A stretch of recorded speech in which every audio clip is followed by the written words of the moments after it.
Et salut à toutes et à tous, c'est Son Goku de Kametal. Aujourd'hui on se retrouve pour une nouvelle vidéo. J'espère que vous allez bien, en tout cas moi ça va super. Et aujourd'hui on se retrouve pour le troisième épisode du guide pour bien débuter sur Dokkan en 2020. Donc aujourd'hui ça va être un petit épisode et on va se concentrer sur l'onglet quête et quel est l'aspect du jeu, quel est le but du jeu. Donc il faut savoir que Dokkan c'est un jeu gacha et un jeu de farm. Alors qu'est-ce qu'un jeu gacha? C'est un jeu à principe de loterie. Donc par exemple si je vais dans les invocations, vous voyez on peut avec une certaine monnaie, donc les Dragonstone, donc l'espèce de petite pierre orange que vous voyez là, invoquer et avoir une chance de vous dropper un personnage. Donc c'est un jeu de loterie, mais également un jeu de farm, puisque via des quêtes ou des événements, ce qu'on verra aujourd'hui, on peut avoir certains personnages qui peuvent être intéressants, ou pour la collection, parce que c'est aussi un jeu de collection. Voilà, il y a des gens qui s'amusent à avoir beaucoup de cartes à 100% et autres. Aujourd'hui c'est ce dont on va parler, c'est-à-dire les quêtes et les événements. Donc l'histoire principale des jeux, si je puis dire, je trouve. Donc voilà, voici l'écran d'accueil. Donc si vous cliquez sur départ, l'histoire principale c'est la quête. Et donc dedans, dans cette histoire, vous avez donc 27 zones réparties en plusieurs niveaux qui ont chacun 3 niveaux de difficulté. Donc qui correspondent eux-mêmes à normal, hard et Z hard pour les premiers niveaux. Et à la fin, il me semble qu'on va sur du je crois hard, Z hard, super. Voilà ça. Donc là, ici, on est sur du hard, Z hard et super. Donc les niveaux de difficulté, il y en a pas mal. Il y a donc normal, hard, Z hard, super, super 2 et super 3. Voilà, ce sont les modes de difficulté qui existent. Dans le mode histoire, on ne dépasse pas le super. Peut-être un jour, s'il continue le mode histoire, parce qu'il n'est pas terminé, on aura le droit à du super 2, super 3, peut-être du super 4, si jamais un jour ça sort. Mais donc voilà, donc cette histoire est composée en 27 zones, chacun avec des niveaux différents, donc il y a plus ou moins de niveaux selon la zone. Donc là, vous voyez, il y en a 6 ou 7 je crois, là si je vais là, il y en a 8. Si je descends encore, il y en a 10, descendons encore, il y en a 10 aussi. Voilà, c'est pas, le nombre de niveaux n'est pas déterminé par zone, etc. Et donc la quête, c'est là où vous passerez plus de temps lorsque vous commencez le jeu, quoi, tout simplement. C'est vraiment là où vous allez passer énormément de temps. Et nous, du coup, l'onglet qui est le plus intéressant selon moi, si vous voulez faire progresser votre boss, si vous voulez faire progresser ou même avoir du défi, ça se trouvait je t'invite à aller voir dans l'onglet donc événements, qui se découpe en 4 parties. Donc il y a déjà une partie que tu peux oublier, c'est la partie Battle Z, qui sera impossible de faire à moins d'avoir, en tout cas de dépasser le niveau 15 à 20, à moins d'avoir déjà une box pas mal ou d'avoir la catégorie associée. Et pour les catégories, on se retrouvera, je pense, à l'épisode 5, qui se passera sur les différents leaders d'équipe. Mais en attendant, on va du coup essayer de détailler et peut-être vous dire les modes les plus intéressants à faire en ce moment. Donc en ce moment, dans le mode histoire, on a donc décisif la bataille ultime, qui est le story event implémenté par la nouvelle célébration. On a aussi des choses de farm, des events qui sont un peu moins réguliers, qui arrivent toutes les semaines et qui vous permettent de farmer des choses telles les orbes, telles les sphères de potentiel, ou encore là on a l'event de lunch qui vous permet de devenir vampire de dragon une fois par semaine. C'est pareil, on a un autre événement relatif à l'arc-bout. Et donc dans cette onglet histoire, il faut distinguer plusieurs catégories d'événements. Il y a les story events, donc voilà, ça c'est basiquement un story event qui se passe sur le nouveau Tenkaichi Budokai avant l'arrivée de Boo. Là on a un story event sur l'arrivée de Boo, et là on a plutôt un story event sur Boo-One / combat décisif, donc c'est-à-dire à la fin de l'arc Boo. Mais on l'a pas encore, ça c'est pas encore verrouillé. Ensuite vous avez dans l'événement histoire des événements qui sont plus vraiment de hard farm, comme par exemple là vous avez Pumpkin, je crois qu'il s'appelle. Donc le guerrier de l'équipe Bardock, ça vous permet de farmer un guerrier de l'équipe Bardock, donc un par jour, donc sachant que chaque jour oriente un type dans l'onglet des événements. Donc lundi c'est agilité, mardi c'est technique, mercredi intelligence, jeudi puissance et vendredi endurance. Vous avez aussi les événements limites, donc ce sont des événements dans lesquels votre progression est limitée par quelconque objectif, c'est-à-dire jouer uniquement avec des personnages super, jouer uniquement avec des personnages extrêmes, ne pas avoir de personnages à catégorie endurance dans votre équipe, etc. Et donc là par exemple vous avez un autre cas du coup de l'onglet spécial, vous avez aussi Riku du commando d'Union farmé tous les vendredis, un autre story event et enfin les super strikes. Les super strikes c'est comme vous voulez, ça permet de farmer un personnage SR qui s'éveille en SSR et qui a un éveil d'Okan de SSR à UR, et ces personnages là sont des personnages full gratuits qui avaient des restrictions avant, maintenant il n'y en a plus, c'est-à-dire que pour les farmer en fait il vous fallait des équipes qui dépassaient 100 de coups et tout. Maintenant je sais, cette restriction a été enlevée, donc voilà, vous pourrez récupérer des personnages là comme Gros Tanks et Mega Tanks. Vous avez le roi Cold et Mecha Freezer. Voilà, vous avez ces deux là à farmer, vous avez le Super Strike Endurance et aussi en intelligence. Voilà, donc je vous montre un peu, c'est ça que ça donne.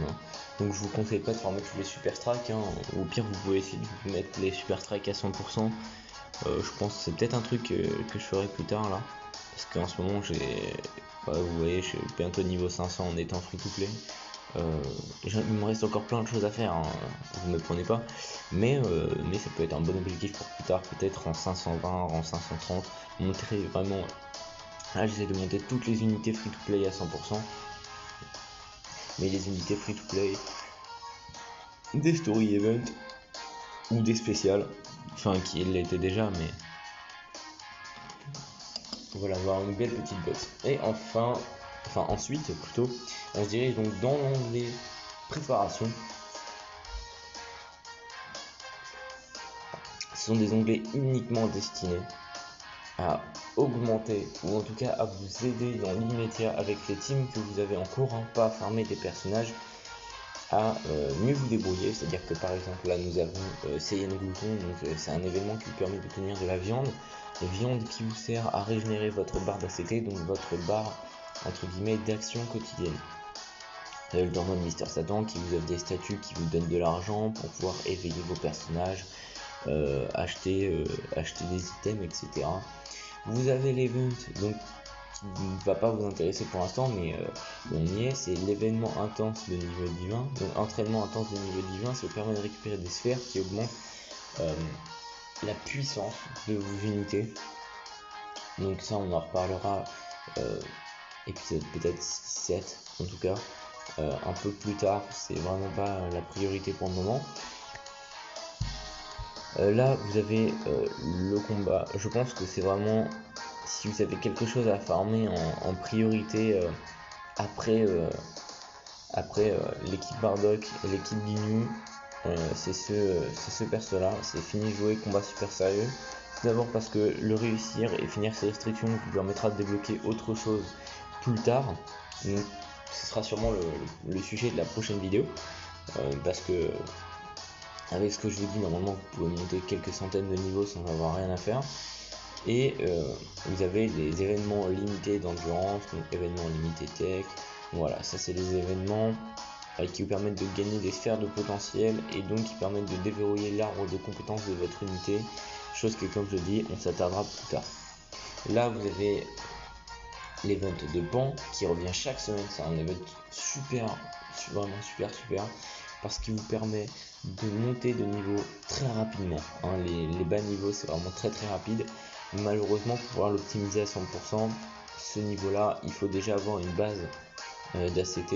Bon là on voit pas, mais genre il me semble que c'est 40, 60 et 80 pour le premier niveau, donc il faut pouvoir faire les ACT 40, 60 et 80. Et là vous avez plutôt, là c'est 100 d'ACT pour respectivement 400 000 je crois pour le niveau 2 d'expérience. Vous avez 200 000 d'expérience pour le niveau, niveau 1 aux Zadard, etc. Donc après ça rétrécit. Voilà, vous avez l'entraînement de Kamessénie qui vous donne des objets d'entraînement, l'entraînement de Karim qui vous donne des autres objets d'entraînement, mais en plus faible quantité. C'est juste que l'entraînement de Kamessénie il est limité une fois par jour, mais pas l'entraînement de Karim, vous pouvez le faire autant de fois que vous voulez. Et vous avez ça qui vous permet d'obtenir beaucoup d'XP pour vos personnages. Et là on parle pas d'XP de rang, on parle d'XP de personnages pour les faire monter de niveau. Et également là vous avez de quoi récupérer les médailles d'épée. Dans les défis c'est pareil, donc ça c'est quelque chose qui ne va pas forcément vous intéresser outre mesure pour l'instant, excepté peut-être pour les Dokkan Events qui vont peut-être vous arriver dessus assez rapidement. Mais normalement c'est pas quelque chose qui va vous intéresser. Je vais quand même détailler pour les nouveaux joueurs, comme ça vous avez un petit peu une idée de ce que c'est et une idée de comment appréhender la chose.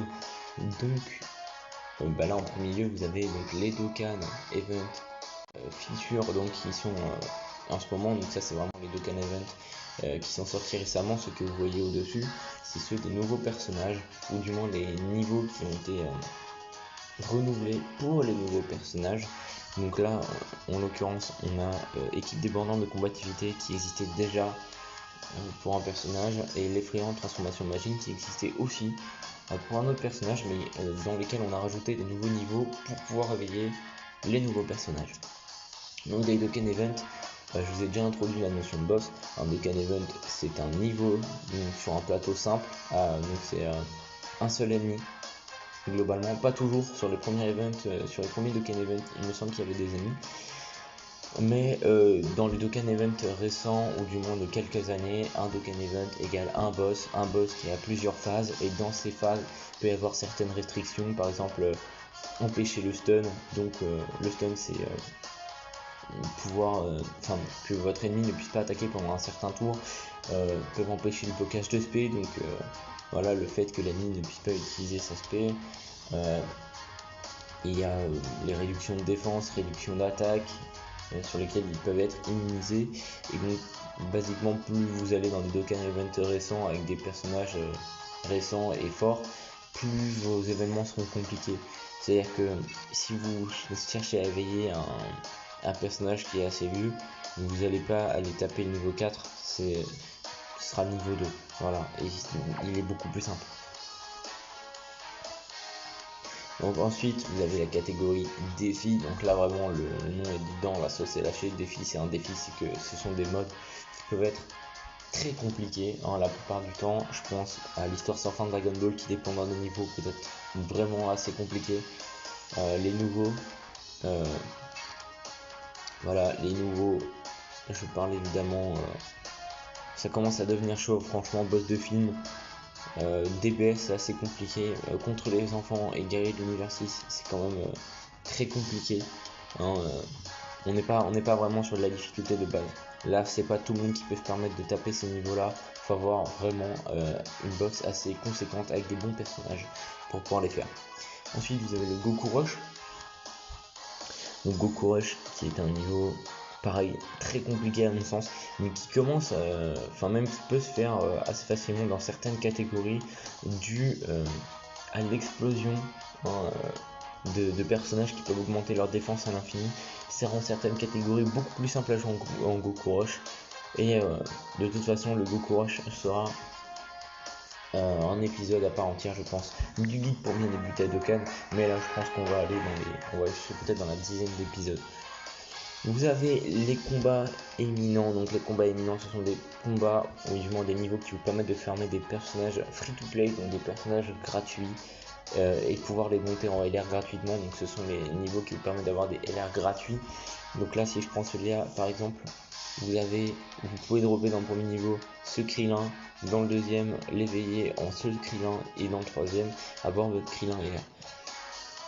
Donc au retour aussi dans Case Défi vous avez le Super Battle Road qui est quelque chose que franchement, jusqu'à niveau 150, je pense, on peut, peut-être niveau 100, on peut commencer à se taper quelques niveaux, mais on peut pas commencer à appréhender le Super Battle Road avant d'avoir atteint niveau 150, et encore plus le Battle Road avec les catégories niveau 200, 250, je pense. 200, 220, vous ne réussirez pas votre premier niveau de catégorie, c'est certain. Vous avez la bataille infernale contre les boss, donc là le challenge n'est pas très présent en vrai. Si vous avez une bonne box, vous pouvez rouler sur tous les niveaux. D'ailleurs c'est une bonne façon de faire énormément de pierres et assez facilement, étant donné que vous gagnez 35 pierres par niveau. Ah, excusez-moi, j'ai pas fait exprès. On va retourner dessus. Voilà, donc vous allez dans la case défi. C'était ça, bataille infernale contre les boss. Vous allez là-dedans et vous voyez le nombre de pierres qu'il y a récupéré par niveau. Donc 5, 10. Et vous voyez que ça monte très vite. 20, 30, 30, 30, 35, 35, 35, 35, 35, 35, 35. Donc je peux vous faire le calcul rapidement. Et déjà là, vous avez 140. Alors par contre, je t'ai pas demandé de te baisser. Voilà, vous avez 140, 210, 280, 275, 300. Ouais, donc vous avez à peu près 340 Dragon Stone à récupérer dans ces niveaux. C'est pas mal, hein, franchement. Je vous conseille de le faire. Pas forcément très bas niveau, mais je pense que niveau 80, vous pouvez commencer à vous atteler à faire les premiers niveaux. Je pense que vous les réussirez. Et après les derniers, c'est pas si sûr. Donc la Punch Machine, c'est un niveau dans lequel vous allez devoir réaliser le plus gros score de damage en étant limité. Donc il y a deux niveaux. Vous avez un niveau sans objet, un niveau avec objet. Donc le but c'est juste de faire le plus de dégâts possible sur ces niveaux-là pour avoir le plus de récompenses possible. Donc pas grand chose à dire dessus. Le combat d'Okan effréné, ça sert à rien, honnêtement, vraiment, en fait, c'est un mode qui a été conçu, il faut le faire le plus rapidement possible, mais c'est un mode qui date tellement qu'il est vraiment extrêmement simple, donc vraiment aucun challenge à faire dessus, je ne vous le conseille pas. Et donc ensuite, vous avez la succession de Can Event. Donc comme je vous l'ai dit, la notion de Battle Z, on n'y revient pas pour le moment, on y reviendra à un autre épisode, parce qu'il y a vraiment beaucoup de niveaux Battle Z. Je vous expliquerai comment aborder le niveau de Battle Z, comment pouvoir procéder pour faire son équipe en Battle Z, quelles sont les priorités, etc. Et là on va se diriger sur la dernière partie du coup de cette vidéo, c'est la porte des souvenirs. La porte des souvenirs, qu'est-ce que c'est? Alors, basiquement, c'est l'onglet événements, mais les événements qui sont déjà passés et qui ne sont pas en phase de revenir. Voilà, vous voyez exemple, ça ce sont des événements qui ne sont pas présents actuellement. Voilà. Et dans ces événements-là, dans ces 10 événements, et ben vous pouvez, si j'ai envie, je peux aller me refaire par exemple cet événement-là qui n'est pas disponible. Et à la place de SCT, ça va me demander des clés. Donc ça peut vous demander plus ou moins de clés, hein, 1, 2, peut-être 3 je crois. Et donc ça peut vous permettre de farmer des personnages que vous n'avez pas. Après je déconseille, c'est pour le farm, de taper les clés parce que franchement, enfin du moins sur les niveaux dans lesquels c'est pas garanti quoi, parce que ça peut vraiment, excusez-moi, ça peut vraiment partir vite. Vous avez l'onglet préparation qui, comme l'indique son nom et comme je vous l'expliquais tout à l'heure, c'est de la préparation des événements ou de l'amélioration de votre équipe en temps réel. Ce sont les niveaux qui n'y sont pas. Voilà, vous avez les événements de Cannes, encore une fois, les combats imminents. Donc vous avez, excusez-moi, donc vous avez tout cela, vous avez l'event limité donc qui se passe dans certains événements. Vous pouvez avoir des événements qui sont voilà, limités ou autres. Et vous avez l'onglet Battle Z, mais là on va pas y accéder parce que actuellement tous les Battle Z sont actuellement là. Donc c'est la fin de notre épisode, j'espère que ça vous a plu. N'hésitez pas à lâcher un petit pouce, à vous abonner, ça peut servir. Et on se retrouve dans le 4e épisode du guide pour bien débuter sur Dokkan. Et je pense que cet épisode on va le faire sûrement sur l'appréhension des premiers niveaux compliqués, ou alors on ira sur soit peut-être une découverte de l'arme de compétence, l'appréhension des premiers niveaux compliqués, comment construire une équipe, ou alors les leaders. Du coup oui, c'est la fin de cette vidéo, j'espère que ça vous a plu, je vous refais pas la chanson, mais sur ce, A plus et à la prochaine.